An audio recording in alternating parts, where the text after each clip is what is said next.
Looking at courtesies overall, the things that stand out to me are being in communication with agents, listing agents, agents at the property, just to communicate whatever it is that needs to be communicated.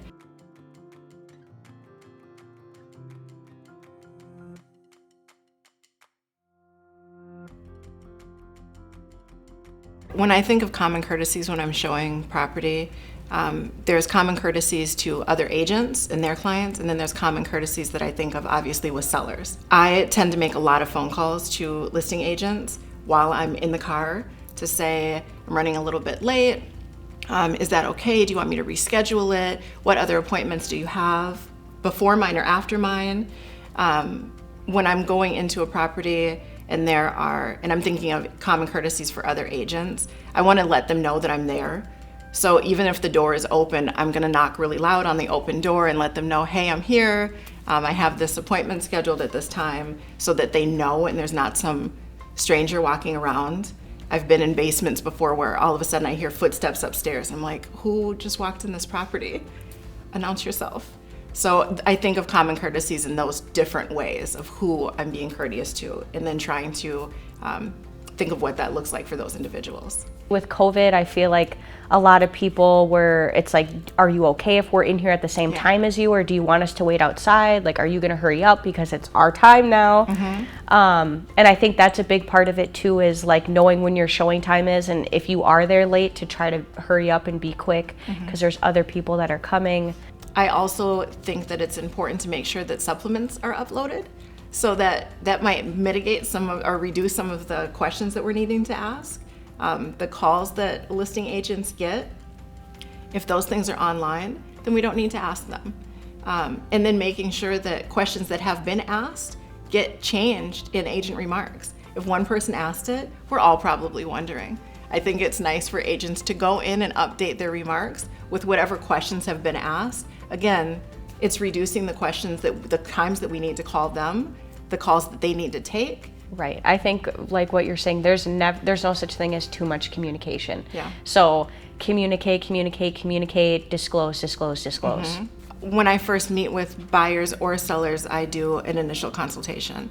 And it's then that I'll sort of walk through high level the whole process. And at the time I tell them, this is not intended for you to memorize. This is not intended for you to go out and teach real estate. It's just for you to have background information. But I'm going to reiterate all of these phases as we're going through it. So I kind of really high level let them know what to expect. And then I just go through it again, the next 3 steps. So pre-listing, here's what we're doing. Okay, we're at a withhold stage.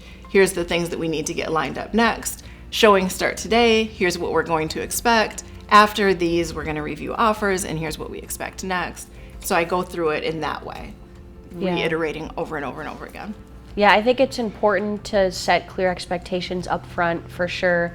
If you're not doing a consultation with every client, I think that you should be. I know there's a lot of people out there that don't do buyer consultations or really have a listing appointment. They'll just like send docs. And it's like, I think that's crazy that people just send documents to people and expect them to sign it without going over any of the information or setting any type of expectation for what's going to happen. So I do feel like that's really important.